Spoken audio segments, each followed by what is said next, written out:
1 Minute English. In this 1 minute lesson, we are going to have a look at some different meanings for get over. Get over means to climb over something. For example, the gate was locked, so Stan got over the fence.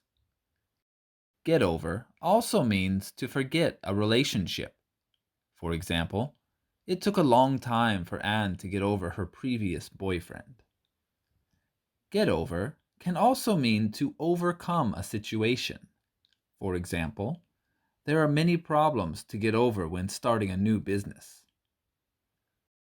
We can also say get over here or there to tell someone to come or go somewhere. For example, I need my sink fixed now. When can you get over here? Give it a go. Try making a sentence using get over and leave it in the comments below.